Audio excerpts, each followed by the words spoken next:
네, 우리는 살아가면서요 누군가의 마음을 얻고자 노력한다라는 거죠. 저도 그랬습니다. 저도 저의 그 아내의 마음을 얻고자 엄청 부단히 노력하고 있고, 그리고 또 요즘은 누구의 마음을 얻고자 노력할까요? 아니에요. 우리 성도님들의 마음을 얻고자 노력하면서 살아가고 있습니다.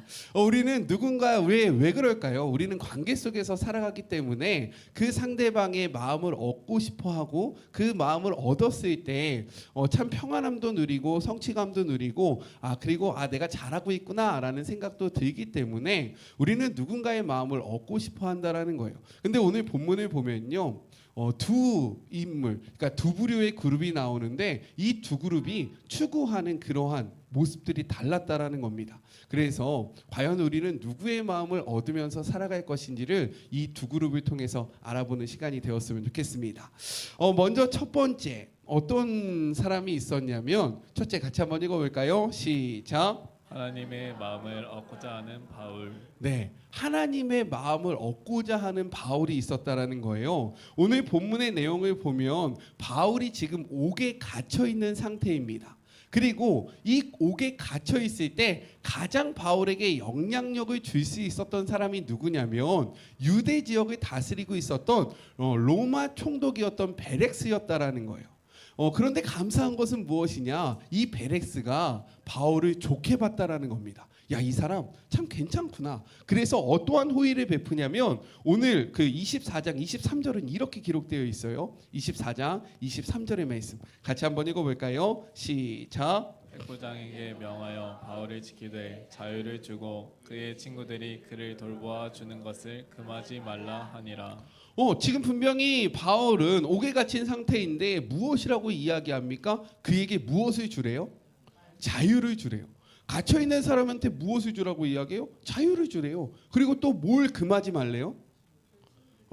친구들이 그에게 오는 것을 금하지 말라라고 이야기할 만큼 지금 이 베렉스는 바울에게요 엄청나게 호의를 갖고 있다라는 거예요. 그런데 아주 바울에게 천금과 같은 기회가 생깁니다. 왜요? 이 베렉스가 바울을 불러서 그와 이야기를 하자라고 얘기를 한 거예요. 우리 24절의 말씀 같이 한번 읽어볼까요? 24절입니다. 시작. 수일 후에 벨릭스가 그 안에 유대 여자 드루실라와 함께 와서 바울을 불러 그리스도 예수 믿는 도를 듣거든. 지금 이 베렉스가 바울을 부른 것은요 심판하기 위해서 부른 것이 아니에요. 정죄하기 위해서 부른 것이 아닙니다. 야, 너가 믿는 그 예수에 대해서 나에게 좀 가르쳐주겠냐? 내가 그 말을 좀 듣고 싶어 라면서 그와 관계를 맺기 위해서 그를 불렀다라는 거예요. 우리 성도님들이 바울이라고 한번 생각해 보십시오. 우리 성도님들이요 옥에 갇혀 있는 거예요. 그런데 나를 풀어줄 수 있는 권한을 갖고 있는 사람이 나를 불러서 야, 내가 너의 이야기를 좀 듣고 싶어. 야, 너가 믿는 그 예수가 어떤 사람인지 나한테 좀 알려주겠니? 라고 이야기를 한다면 우리 성도님들은 어떻겠습니까? 이 기회를 절대로 놓쳐서는 안 돼 라는 생각이 들지 않겠습니까? 내가 여기서 말만 잘한다면 이 베렉스가 나를 놔줄 거야 라는 희망이 생기지 않겠습니까? 내가 이 사람만 붙잡으면 내 인생이 달라질 거야 라는 그러한 기대를 하지 않겠습니까? 그리고 예수님의 이야기, 이 복음에 대해서 듣고 싶다라고 이야기했잖아요. 그런데 복음에는 좋은 이야기들이 얼마나 많습니까? 우리를 위해서 정말로 목숨까지 내어준 그 십자가의 사랑, 정말로 감동적이지 않습니까? 그리고 또 어떠한 이야기가 있습니까? 꺼져가는 등불도 끄지 아니하시고 상한 갈 때도 꺾지 아니하시는 그 기다려주시는 하나님의 사랑, 그리고 너희가 잘못하면 하나님이 다 용서해 주신다라는 그러한 관용적인 사랑, 베렉스의 마음을 얻을 만한 아름다운 성경 이야기들이 수두룩 빼기 성경 속에 기록되어 있다는 거예요. 그렇지 않습니까? 그러면 우리 성도님들은 베렉스에게 복음 이야기를 할 때 어떤 이야기를 하시겠습니까? 내가 바울이라고 한번 생각해 보세요. 그리고 내 이야기를 듣고자 하는 그 베렉스 앞에서 어떠한 복음을 전하시겠습니까? 한번 생각을 해보세요. 말은 하지 않으셔도. 자, 그 다음에 그런데 이가 어떻게 얘기하는지 아십니까? 바울이 이렇게 이야기해요. 25절의 말씀 같이 한번 읽어볼까요? 25절입니다. 시작. 바울이 의와 절제와 장차 오는 심판을 강론하니 벨릭스가 두려워하여 대답하되 지금은 가라. 내가 틈이 있으면 너를 부르리라 하고. 아름다운 이야기, 용서의 이야기, 기다림의 이야기가 수두룩 빽이 있는데 베렉스가 그 베렉스 앞에서 바울이 뭐라고 이야기했대요? 무슨 복음을 전했대요? 의와 절제와 하나님의 심판에 대해서 이야기했다라고 이야기를 하고 있습니다. 왜 그랬을까요? 이게 중요합니다. 많은 이야기가 있는데 굳이 의에 대해서 이야기를 했대요. 그리고 많은 이야기가 있는데 굳이 절제에 대해서 이야기를 했대요. 그리고 장차 올 하나님의 심판에 대해서 이야기를 합니다. 유대 역사가 요세푸스라는 사람이 있습니다. 이 사람은요, 유대 역사를 전문적으로 기록하는 사람인데 그 사람이 베렉스를 어떻게 평가했는지 아십니까? 이 베렉스는 로마의 총독으로서 특권을 이용해서 뇌물과 여색에 빠져 있었던 인물이다라고 이야기를 합니다. 심지어 자기를 거스리는 이야기를 하잖아요. 그러면 어떻게 했냐면 암살자들을 동원해서 그 사람을 죽였대요. 그러니까 이 앞에서 저에게 그 자기의 비위를 건드리는 말을 하면 뒤로 암살자들을 보내서 그를 죽이만큼 악독했던, 의라는 것은 절대로 찾아볼 수 없었던 인물이 바로 누구다? 베렉스다. 그래서 바울은 그 불의한 베렉스에게 무엇을 선포한 겁니까? 하나님의 의에 대해서 선포한 거예요. 너의 삶이 불의로 가득했는데 하나님은 의의 하나님이시다. 그리고 그의 아내가 나오잖아요. 드루실라. 이 드루실라가 어떠한 인물이다라고 이야기하냐면 베렉스의 세 번째 아내가 드루실라거든요. 지금 첫 번째 아내, 두 번째 아내가 있고 세 번째 아내가 바로 이 드루실라입니다. 그런데 굉장히 재밌는 것은 무엇이냐? 이 드루실라도 몇 번째 남편이었을까요? 이 베렉스가. 맞아요. 세 번째 남편이었습니다. 약혼을 했다가 그 약혼이 깨지고 나서 결혼을 합니다. 결혼한 상태에서 베렉스가 이 드루실라한테 꽂힌 거예요. 그러니까 어떻게 합니까? 이혼하고 이 베렉스한테 결혼을 온 여자가 바로 누굽니까? 드루실라예요. 이렇게 절제하지 못하는, 자신의 정욕을 막지 못하는 이 둘에게 그 다음에 바울이 전한 메시지가 무엇입니까? 절제. 그리스도인은 절제하는 자들이다. 정욕으로 나아가는 자가 아니라 내가 살고 싶은 대로 사는 것이 아니라 하나님이 정해준 질서 안에서 살아가는 자들이 바로 그리스도다, 그리스도인이다 라고 이야기를 했다라는 거예요. 자, 그리고 나서 무엇을 이야기합니까? 장차 올 하나님의 심판에 대해서 선포합니다. 왜 그러냐면 이 베렉스가 의의 문제를 해결하지 못하면, 그리고 이 두 부부가 절제의 문제를 해결하지 못하면 장차 올 하나님의 나라에서 구원을 받지 못하기 때문에 이의 삶의 그 문제를 직접적으로 건드리면서 복음을 선포했다라는 겁니다. 아프라고 그냥 찌른 것이 아니에요. 그냥 죽으라고 찌른 것이 아닙니다. 내가 너가 싫어, 내가 너가 미워, 너가 너무나도 나는 마음에 들지 않아, 그래서 너의 가장 아픈 곳을 찌른 것이 아니라 이 아픈 문제가 해결되어야지만 무엇을 얻을 수 있다? 구원을 얻을 수 있기 때문에 사랑의 마음으로 가장 근본적으로 해결해야 하는 그 문제를 건드렸다라고 성경은 이야기를 하고 있는 것입니다. 우리는 어떠합니까? 우리는 복음 앞에서 다른 사람들과 이야기할 때 혹시 그 사람의 비위를 건드리지 않기 위해서 노력하고 있지는 않습니까? 내가 이 이야기를 한다면 이 사람이 시험에 들지는 않을까? 내가 이 이야기를 한다면 내가 이 이야기를 하면 저 사람이 마음이 좀 무겁지 않을까라고 하면서 그 사람이 들어야 하는 메시지가 아니라 그 사람이 듣기 좋은 이야기를 하고 있지는 않습니까? 어느 순간 한국 강단에서요, 죄에 대한 메시지가 사라지기 시작했어요. 우리가 뭐 주일날 뭐 주일날 일이 있으면 빠지셔도 되는 거 아닙니까? 뭐 우리가 뭐 이런 거 피곤하면 안 나오셔도 되는 거 아닙니까?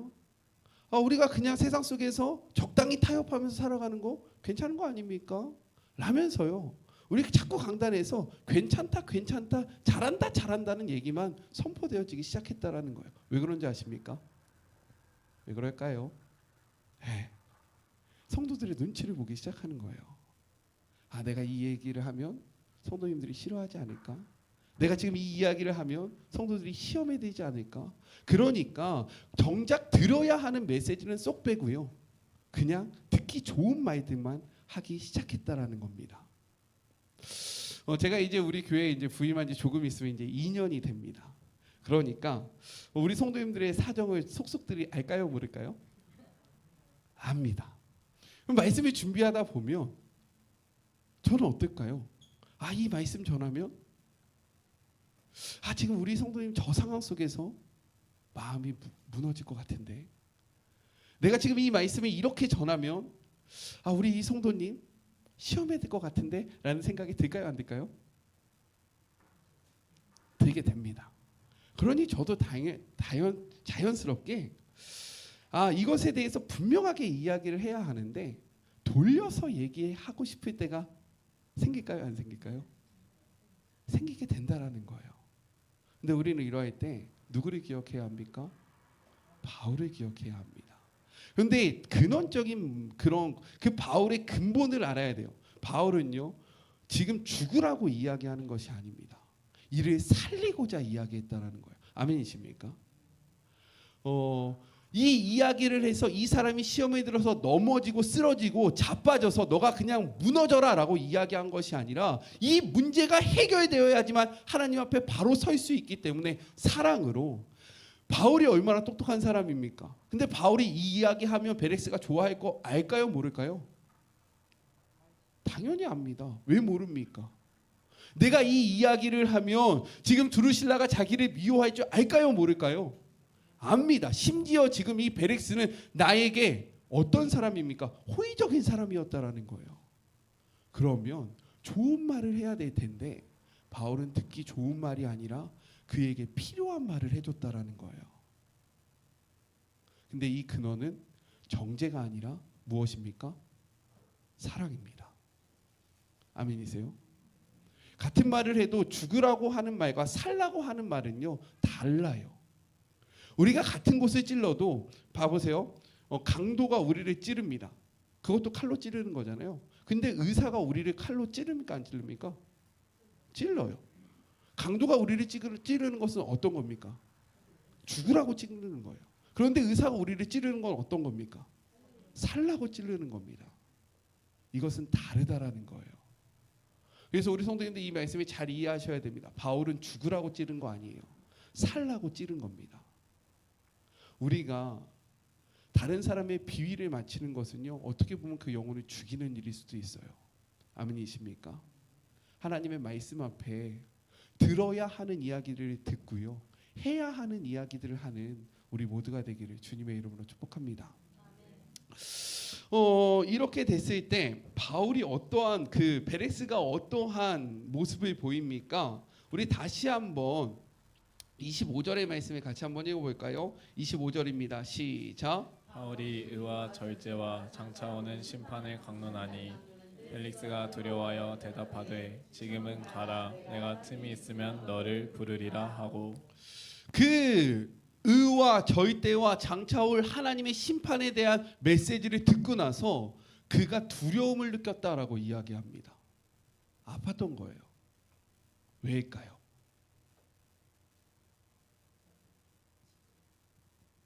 왜 이가 아팠을까요?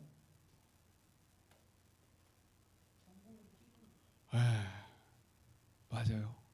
자신의 문제를 분명하게 파악해서 이야기하니까 이의 마음이 너무 아팠던 거예요. 간혹 우리 성도님들이 이런 말을 하실 때가 있습니다. 오늘 목사님한테 두들겨 맞았다. 목사님이 오늘 나를 망치로 때리셨다. 아니면 칼로 찌르셨다. 라고 이야기할 때가 있습니다. 왜 그럴까요? 왜 그러한 이야기를 하십니까? 이 말씀이 아픈 거예요. 근데 왜 이 말씀이 아픈 건지 아십니까? 히브리서에는 이렇게 기록되어 있어요. 히브리서 4장 12절의 말씀 같이 한번 볼까요? 히브리서 4장 12절 신약 성경 357쪽에 있는 말씀입니다. 히브리서 4장 12절의 말씀, 신약 성경 357쪽에 있는 말씀이에요. 우리 같이 한번 읽어보겠습니다. 시작. 하나님의 말씀은 살아있고 활력이 있어 좌우에 관해선 어떤 것보다도 예리하며 몸과 영과 및 관절과 골수를 찔러 쪼개기까지 하며 또 마음의 생각과 뜻을 판단하나니. 아멘. 하나님의 말씀은 좌우의 나에선 검과 같대요. 이러한 예리한 것이 우리의 마음과 생각을 찌른대요. 그러니까 어떨까요? 아픈 거예요. 이 말씀이, 이 나이성 검과 같은 말씀이 우리의 삶의 문제들을 찌르기 시작하니까 우리가 그 말씀을 들을 때 때로는 너무나도 아프고 때로는 너무나도 버겁고 때로는 너무나도 힘이 든 겁니다. 베렉스가 이러한 감정을 느낀 것은요, 어떻게 보면 너무 잘된 겁니다.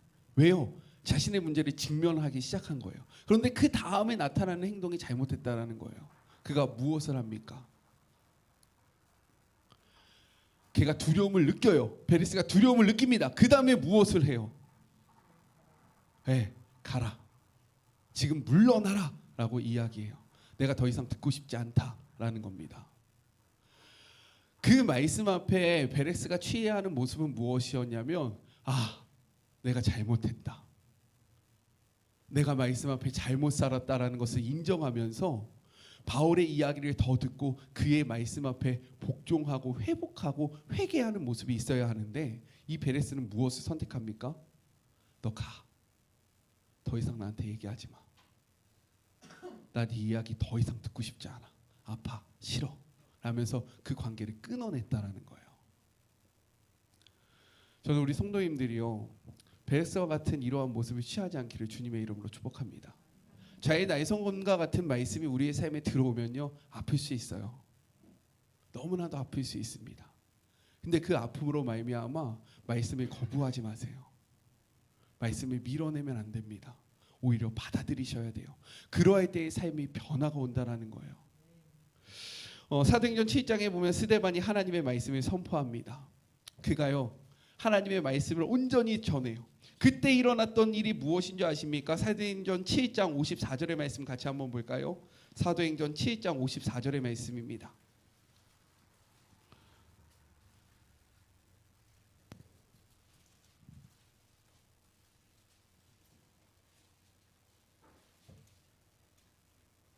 사도행전 7장 54절의 말씀 함께 읽겠습니다. 시작. 그들이 이 말을 듣고 마음에 찔려 그를 향하여 이를 갈거늘. 복음이 선포되어질 때 마땅한 반응일 수 있어요. 왜요? 나의 그러한 그 문제들을 건들기 시작하니까, 내 약한 부분이 건드려지기 시작하니까 이가 갈릴 정도로 분한다라는 겁니다. 그리고 나서 이들은 어떻게 했는지 아십니까? 7장 57절 이렇게 기록되어 있어요. 7장 57절의 말씀 같이 한번 읽어볼까요? 시작. 그들이 큰 소리를 지르며 귀를 막고 일제히 그에게 달려들어. 복음을 듣지 못하는 자들의 특징이 있습니다. 무엇이냐면 귀를 막는 거예요. 내가 더 이상 복음을 듣지 않겠다. 내가 말씀을 듣지 않겠다. 베렉스도 어떻게 합니까? 내가 더 이상 듣지 않겠다. 물러나라 라고 이야기합니다. 사단은요, 우리로 하여금 살아나지 못하게 하기 위해서 무엇을 하냐면 말씀을 못 듣게 합니다. 생명의 말씀이 선포되어질 때요, 우리의 귀를 닫게 해요. 우리의 마음을 닫게 만듭니다. 그래서 말씀에 반응하지 못하게 만드는 거예요. 수술을 받아야지만, 그 암을 제거해야지만 살아날 수 있는데, 아프니까 그냥 내가 이 암과 함께 살겠다라는 거예요. 난 그냥 이 문제 가운데 그냥 있고 싶어. 나 더 이상 듣고 싶지 않아. 나 것 좀 건들지 마 라고 이야기하는 모습이 복음을 받아들이지 않는 자들의 정령적인 모습이라는 겁니다. 반대로 복음을 받아들인 자들은 어떻게 하는 줄 아십니까? 16장에 보면 간수가, 바울과 실라가 옥에 갇혔을 때 옥문이 열리는 역사가 일어납니다.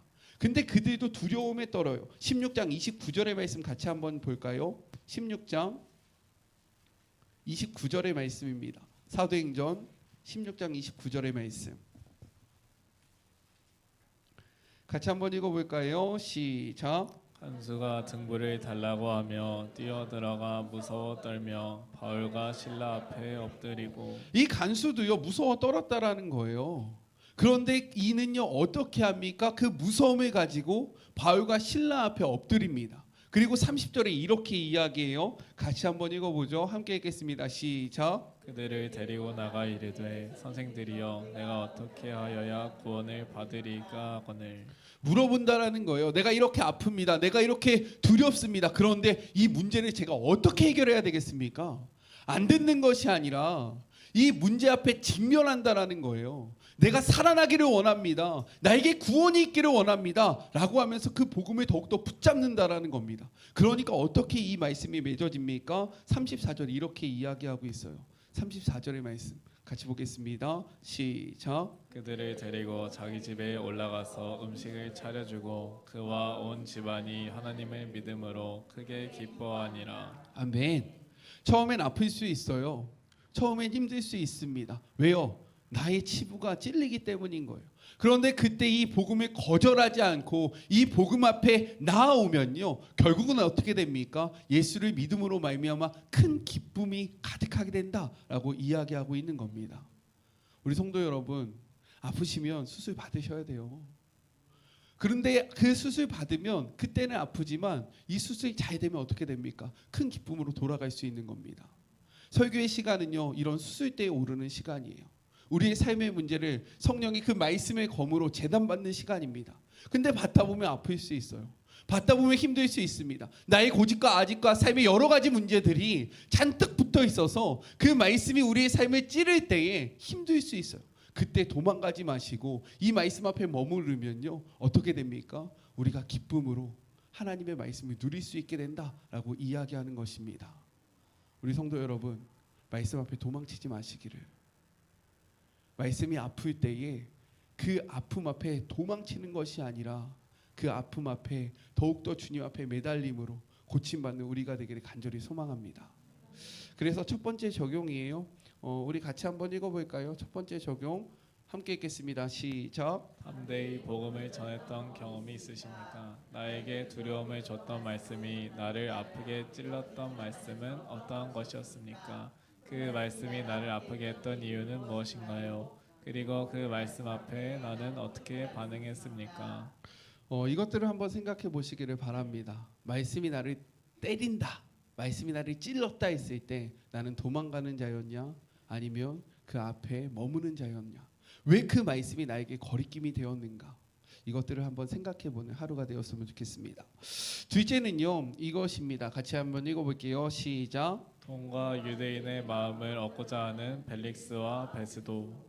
바울이 전하는 복음 앞에 두려움을 느꼈던 베레스는요, 바울을 나가라고 이야기하잖아요. 근데 이어지는 26절을 보면 더 자주 그의 앞에서 복음을 들었다라고 이야기를 합니다. 표면적으로 보면 굉장히 좋은 일이라고 생각되어질 수 있어요. 하지만 목적이 있었다라는 겁니다. 오늘 본문의 26절, 사도행전 24장 26절의 말씀을 같이 한번 읽어볼까요? 사도행전 24장 26절의 말씀입니다. 함께 읽겠습니다. 시작. 동시에 또 바울에게서 돈을 받을까 바라는 고로 더 자주 불러 같이 이야기하더라. 지금 이 베렉스가요, 바울을 더 자주 불러서 이야기를 들었다라는 거예요. 그런데 그 마음속에 원하는 바가 있었다라는 겁니다. 무엇이에요? 돈을 받을까 하여. 이 베렉스가 무엇에 약하다고 이야기했습니까? 탐욕, 돈과 여자에 약했는데 지금 바울을 계속 만나는 이유가 있었대요. 왜? 내가 이를 통해서 돈을 얻을 수 있지 않을까. 근데 생각해 보십시오. 왜 바울에게 돈을 얻을 수 있을까 생각했을까요? 그리고 이 총독이잖아요. 총독이 원하는 금액은 작을까요? 클까요? 큰 겁니다. 근데 왜 바울에게 이렇게 큰 돈이 있다라고 생각했을까요? 왜 그랬냐면 베렉스 앞에서 바울이 자신을 변론할 때 이런 말을 했거든요. 우리 같이 한번 말씀을 볼까요? 24장 17절의 말씀입니다. 사도행전 24장 17절의 말씀 같이 한번 읽어볼게요. 시작. 여러 해 만에 내가 내 민족을 구제할 것과 재물을 가지고 와서. 지금 이 바울이 전도 여행을 하면서 했던 게 무엇이냐면 가는 곳곳마다 헌금을 모은 거예요. 왜요? 예루살렘 교회가 힘드니까 이방 너희 교회가 좀 헌금을 해줘야 되지 않겠냐? 이 헌금을 가지고 예루살렘으로 돌아온 겁니다. 그러다가 잡힌 거예요. 그러니까 바울이 이야기한 거죠. 나는 헌금을 구하다가 왔다. 그래서 내 민족을 구제할 비용을 갖고 있다라고 이야기하니까 베레스가 거기에 꽂힌 겁니다. 야, 요놈 돈이 많구나. 그리고 또 바울이 이야기하잖아요. 내가 가이사에게 상소하겠다라고 할 때 뭐라고 이야기합니까? 천부장에게 나는 태어나면서부터 로마 시민권자다라고 이야기하잖아요. 그러니까 자연스럽게 베레스는 바울은 돈이 많을 거야라고 생각을 해서 그에게 접근했다라는 겁니다. 그러니까 바울의 이야기가 들렸을까요? 안 들렸을까요? 안 들리는 거죠. 바울이 무슨 이야기를 해도 그의 마음속에는요, 뭐만 있을까요? 내가 어떻게 하면 저 바울에게서 돈을 뜯어낼 수 있을까? 이 생각만 하는 겁니다. 이 말이 무엇이냐?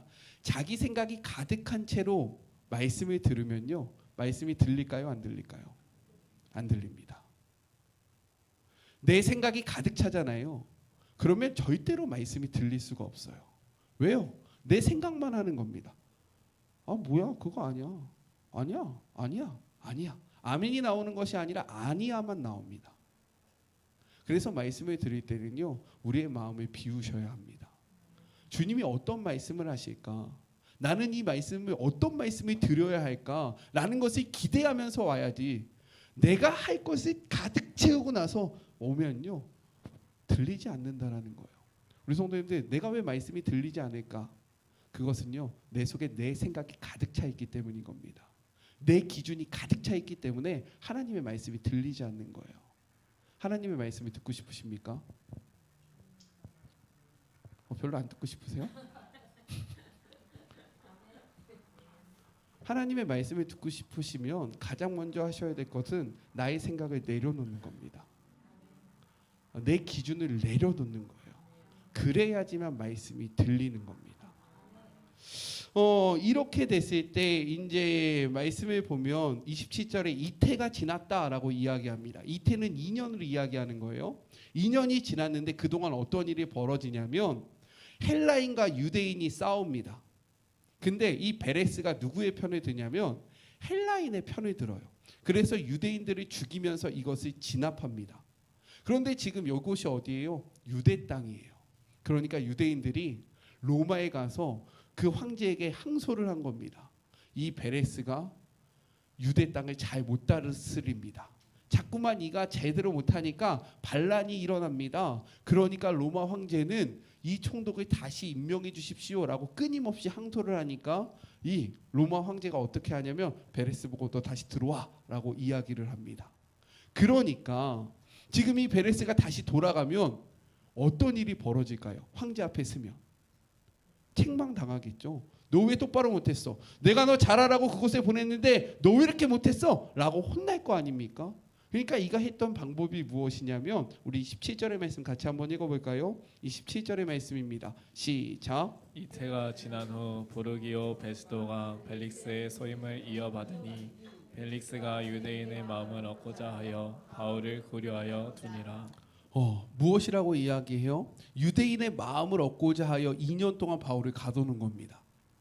베레스는 바울이 죄가 있다라는 것을, 죄가 없다라는 것을 알았을까요? 몰랐을까요? 알았어요. 분명히 알았습니다. 그럼에도 불구하고 이를 2년 동안 가둬둔 이유는 무엇입니까? 내가 지금 이제 로마로 돌아가야 되는데 왜 돌아갑니까? 유대인들이 항소해서 돌아가는 거잖아요. 그래서 유대인들의 비위를 건들고 싶지 않은 겁니다. 지금 유대인들은 로마를 바울을 싫어하는데 내가 바울마저 놔주면 이 유대인들이 나에 대해서 얼마나 나쁜 말을 할까라고 생각하면서 아무 죄가 없는 것을 알면서도 불구하고 나의 유익과 만족을 위해서 바울을 2년 동안 옥에 가둬놨다는 거예요. 무엇 때문에? 유대인들의 마음을 얻기 위해서. 자, 그리고 나서 로마 총독이 바뀝니다. 누구로 바뀝니까? 베스도로 바뀌어요. 이 베스도는 기록을 보면 매우 잘 유대 지역을 다스렸던 그나마 괜찮았던 인물이다라고 평가를 받습니다. 그런데 그도 역시 어떻게 합니까? 그가 오자마자 했던 말이 있어요. 우리 25장 2절의 말씀을 같이 한번 읽어볼까요? 25장 2절의 말씀 1절부터 한번 읽어보겠습니다. 1절입니다. 시작. 베스도가 부임한 지 3일 후에 가이사랴에서 예루살렘으로 올라가니. 자, 여기까지 보죠. 지금 로마로부터 이가 다시금 파견을 받은 거예요. 거리가 상당합니다. 근데 3일 만에 가이사랴에서 어디로 갑니까? 자신이 통치할 예루살렘으로 가는 거예요. 왜요? 그만큼 성실했다라고 이야기하는 거예요. 여독이 풀리지 않은 상태에서 이 문제를 진정하기 위해서 그들을 만나러 간 겁니다. 그런데 그 만나러 간 곳에서 어떠한 일이 벌어집니까? 2절 이렇게 기록되고 있어요. 2절의 말씀입니다. 시작. 대제사장들과 유대인 중 높은 사람들이 바울을 고소할세. 자, 이거 한번 생각해 보세요. 지금 몇 년이 지났습니까? 2년이 지났어요. 근데 2년이 지나서 감독이 바뀌었는데, 감독이 바뀌자마자 유대인들과 대제사장이 이 바뀐 감독에게 첫 번째 했던 것이 무엇입니까? 바울을 고소하는 거예요. 자, 이 말이 무엇이냐? 바울이 사실 미움을 당할 만한 일을 했을까요? 그들에게? 안 했어요. 아무것도 안 했습니다. 그가 했던 것은 딱 하나밖에 없어요. 무엇입니까? 복음 전한 것밖에 없어요. 근데 이 복음을 전했다는 이유 하나만으로 유대인들은 지금 몇 년 동안? 2년 동안 바울을 계속해서 미워하고 있는 거예요. 이 말이 무엇이냐? 우리도 세상에서 복음을 전하면 어떻게 될까요? 그 이유 하나 때문에 미움받을 수 있는 거예요. 아멘이십니까? 다른 이유가 필요한 게 아닙니다. 그냥 복음 때문에 미움받을 수 있는 거예요. 근데 이 미움이 한순간에 없어질까요? 안 없어질까요? 안 없어져요. 계속해서 쫓아올 수 있다라는 겁니다. 그러니 낙심하지 마시길 주님의 이름으로 축복합니다. 누군가가 나를 미워해요. 복음 때문에 나를 증오합니다. 괜찮아요. 바울도 그랬고 예수님도 그렇게 사셨습니다. 다 모두에게 사랑받으려는 생각을 내려놓으시길 주님의 이름으로 축복합니다. 사랑받고 싶으시죠? 근데 세상에서 너희는 환난에 당한대요. 예수 믿는다는 것은 세상에서 사랑받는 일이 아닙니다. 그래서 중요한 게 있어요. 무엇입니까? 옆에 있는 분들 한번 바라봐 보세요. 교회 공동체 안에 있는 사람들이 중요하다는 거예요. 왜요? 세상 속에서도 미움 당하는데 예수 믿겠다고 모인 공동체 안에서 서로 미워하면 되겠습니까? 세상 속에서도 환난 당했는데 예수님 믿는다고 모여있는 우리가 서로 물고 뜯고 싸우고 증오하고 미워하고 질투하고 시기하고 아주 그냥 이러면 우리가 어떻게 살아가겠습니까? 아멘이십니까? 그래서 옆에 있는 분들 바라봐 보세요. 그리고 이렇게 이야기해 봅시다.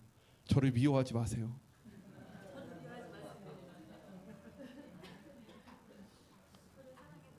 네, 한 번 더 이야기할까요? 저를 사랑해 주세요. 우리 성도 여러분, 세상 속에서도 이렇게 미움 당하는데 교회 속에서도 미움 당해야 되겠습니까? 세상 우리가 복음 전하는 거 하나만으로 세상이 우리를 이렇게 미워할 것인데 예수 믿는다는 공동체가 모여있는 이 교회 안에서 서로 미워하고 얼굴 붉히고 싸우면 되겠습니까? 그렇지 않기를 주님의 이름으로 축복합니다. 아멘이세요?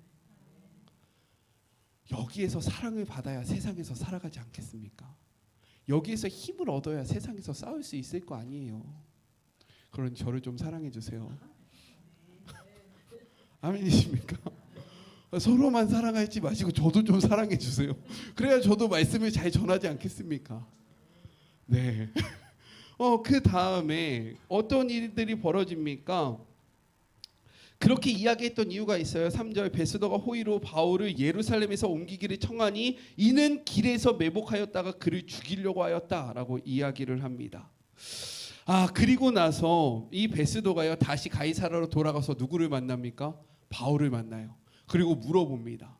다시 한번 그 재판을 하는 거예요. 근데 어떠한 일들이 벌어집니까? 이렇게 기록하고 있어요. 자, 우리 7절의 말씀 같이 한번 볼까요? 7절입니다. 시작. 그가 나오매 예루살렘에서 내려온 유대인들이 둘러서서 여러 가지 중대한 사건으로 고발하되 능히 증거를 대지 못한지라. 딱 했는데 여전히 바울이 죄가 없는 거예요. 2년 동안 준비했으면 증거를 잘 갖고 와야 되는데 증거가 없이 그냥 미워하는 거예요. 그러니까 어떻게 합니까? 이거 얘네가 일부러 그러는 거구나라는 것을 베스도가 알았을까요? 몰랐을까요? 알았어요. 근데 이 말에 나오는 게 너무 충격적입니다. 뭐라고 이야기하는지 아세요? 9절의 말씀 이렇게 기록해요. 9절의 말씀 함께 읽겠습니다. 시작. 베스도가 유대인의 마음을 얻고자 하여 바울더러 묻되 내가 예루살렘에 올라가서 이 사건에 대하여 내 앞에서 신문을 받으려느냐. 자, 왜 바울이 예루살렘에서 가이사랴로 왔습니까? 23장에 보면 예루살렘에 있었던 유대인들이 무엇을 결의하냐면 내가 바울을 죽일 거다. 바울을 죽이기 전까지는 먹지도 않고 마시지도 않겠다라는 그러한 결단을 하고 매복하다가 그를 죽이려고 합니다. 근데 이것을 바울의 생질이 듣고요. 바울에게 전해줘요. 바울이 이 생지를 천부장에게 보내서요. 이 모든 사건을 말해줍니다. 그러니까 천부장이 어떻게 합니까? 자신의 병사 470명을 호위해서요. 이 바울을 안전하게 가이사랴로 옮겼다라는 거예요. 그냥 옮겼습니까? 편지를 잘 썼어요. 베레스 각하여. 내가 왜 이 바울을 이렇게 옮기는지 상세하게 이야기합니다.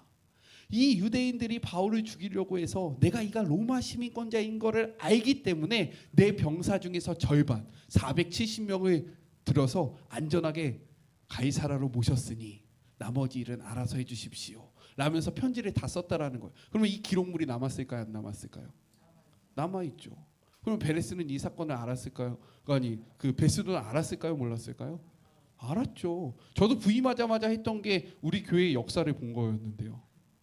어떻게 사역했는가, 무슨 일이 있었는가 쫙 봤는데요. 베스도 안 받겠습니까? 받겠죠. 근데 이가 이야기하는 거예요. 야, 너 예루살렘으로 다시 가. 왜요? 유대인들의 마음을 얻고자 하여 또 불의를 행했다라는 겁니다. 이렇게 베렉스와 베스도는요 사람의 마음을 얻기 위해서 노력하면서 살아갔다라는 거예요. 우리 성도님들은 어떻게 살아가고 계십니까? 성경은요 우리에게 이렇게 이야기합니다. 잠언 29장 25절의 말씀이에요. 잠언 29장 25절의 말씀, 구약 성경 944쪽에 있는 말씀입니다.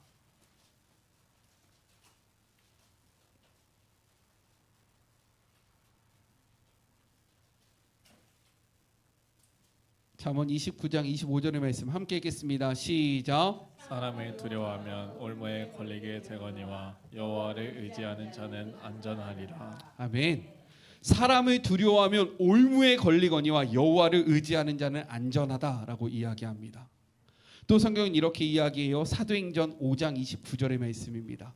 신약 성경 195쪽에 있는 말씀이에요. 사도행전 5장 29절의 말씀, 신약 성경 195쪽에 있는 말씀입니다.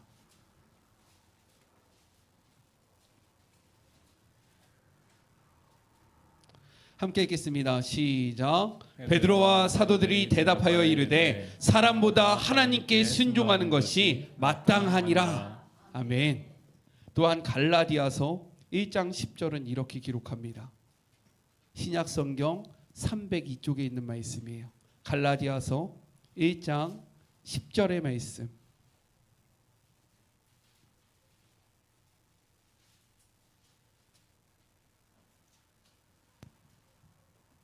신약 성경 302쪽에 있는 말씀입니다. 함께 읽겠습니다. 시작. 이제 내가 사람들에게 좋게 하랴, 하나님께 좋게 하랴, 사람들에게 기쁨을 구하랴. 내가 지금까지 사람들의 기쁨을 구하였다면 그리스도의 종이 아니니라. 아멘. 우리 성도님들은 누구의 기쁨을 구하면서 살아가고 계십니까? 우리의 모습을 이 말씀 앞에 멈춰서서 생각해 보시기를 주님의 이름으로 축복합니다. 그래서 마지막 두 번째 적용입니다.